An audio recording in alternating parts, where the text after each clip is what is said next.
All right, we've got to talk about this new UFO whistleblower. He was supposed to testify at Congress at the last UFO hearing, but it didn't happen. But now we get to hear his actual experience of this giant UFO at a military base. So let's talk about it. Get in here. This is Jack with Cosmic Road. I talk about UFOs and the paranormal. Please hit like and subscribe and let me know what you think in the comments below. Yeah, this is an interesting story because it gets into uh, possibly military exotic technology, possibly alien. Let's give a listen to some of what he has to say here. And of course, this is on the most recent episode of Weaponized. It's a great episode. I will link to the full episode, and I highly recommend you check it out. A lot of other details than he reveals in this clip. But so he's at Eglin Air Force Base in Florida, and he's in the medical bay, and he hears this crazy noise outside. So he gets up to check it out. And I get out of my bed and I make it to the staff duty desk. The staff duty kid was there. He was watching the movie. He had his headphones on. So he was more or less oblivious to the sound, and after exchanging pleasantries, because I wasn't supposed to be out of bed and I wasn't supposed to be upright, I asked him what this sound was, and he said that it's just the Air Force testing stuff, right? So I bum a cigarette from him. I step outside and I look to my left, and about, I would say, 400 yards, there was a clearing, and surrounding this clearing is these high mass portable generator lights like they use on construction for in roadways that you see and stuff, and highways and stuff like that. And I saw Humvees, military personnel out there, look like, and some black SUVs.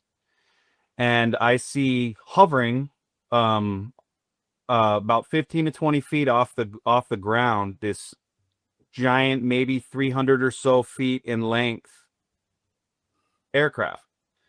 There was no visible cockpit, no visible like traditional fuselage or engine. Like I couldn't see it. It was different to me. So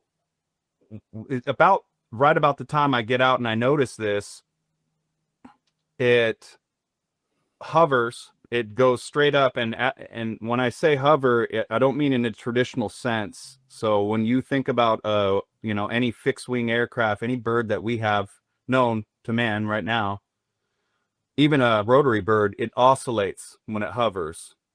This just goes straight up and it's dead quiet. Nothing, not a sound. I could hear the buzzing from the generator lights, right? So this gets about to the canopy, like height, a little over the canopy, and does a slight bank and takes off, and it rips right over the canopy, like looks like it was heading northeast.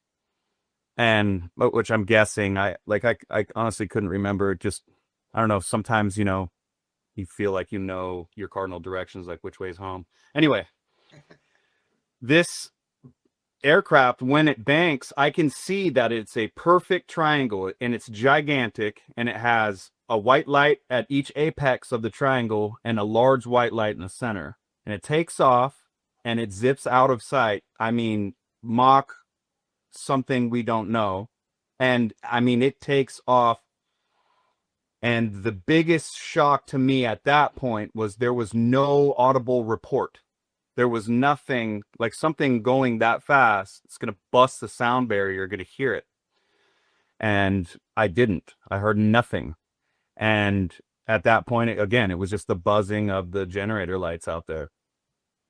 I watched this as I'm smoking my cigarette, seemingly do several touch and goes, but it doesn't go down at that little drop zone that it took off. It just comes back, stays there for a second, couple seconds, and then takes off again. Comes back, stays there for a couple seconds, takes off again. Okay, an incredible experience. And, he goes into more detail in the full interview. Again, I highly recommend you check it out. But what struck me is the similarity to the Dylan Borland testimony, which was at Langley. Dylan also saw a huge triangular UFO started with like a white light and then like this triangle shape superimposed over it or something like that. Really exotic technology. Dylan's takeaway, he says at first he had been inclined to think it was military tech, secret, black ops, secret black program technology. But from what he had been hearing and the questions he had heard surrounding this object, he came to the belief that it was alien or NHI, whatever that means. And this gentleman who saw this object at Eglin Air Force Base in, I think, 2006, also describes a large triangular object. Fascinating similarities in those accounts. What does that mean? Are we dealing with the same race of being that are interacting with the control group at different locations? Is that, in fact, military technology? Obviously, the humans were aware of this. This wasn't a surprise. They had Humvees and lights and stuff like that. Oh, and by the way, if you're wondering what the loud noise he heard was, he says he believes it was the engine of this craft powering up or something. So really, really fascinating stuff. Also really interesting to consider that the mystery drones were at both locations. They were at Langley and they were at Eglin. Yes, according to Grok, Eglin Air Force Base has experienced unidentified drone incursions, though they appear less publicized and prolonged than Langley's. These fit into a broader pattern of drone sightings over the U.S. military in 23 and 24. There were confirmed surveillance incursions. Unidentified drones have surveilled Eglin, raising espionage concerns. So, I mean, that's obviously Grok's assumption that they are for surveillance purposes. We don't know what they were for. Counter drone response exercises. In response to these threats, Eglin hosted the Falcon Peak 25.2 evaluation in September 2025, testing new rapid response teams for drone swarms. These teams deploy within 24 hours with sensors, electronic warfare, and low collateral interceptors. Overall, while Eglin's incidents echo Langley's in terms of unidentified UAS breaching restricted airspace, they seem more tied to ongoing surveillance patterns than a single dramatic swarm. Yeah, Langley had, repeated incursions over like 17 nights in a row. Crazy stuff. Eglin didn't have that, but it did have mystery drones, and they even did something about it. This, testing this rapid response counter drone team. So that's interesting. But yeah, so I don't know if that's related in any way, if that may be a cause of the mystery drones, targeting areas where they are, in touch with beings or using their own exotic technology. But the mystery drones, as we've seen, are over a lot of places, and I don't imagine they all have this exotic technology. So there's probably something more behind that. But I did think that was interesting. Either way, a fascinating sighting by this veteran who saw this crazy object in 2006, this giant triangle that, again, in many ways is very similar to the Langley incident. Now, the one at Langley seemed tied to NASA. At least it was operating outside of a NASA hangar. So, it's an assumption that NASA was involved, but it seems likely that NASA was involved in this case.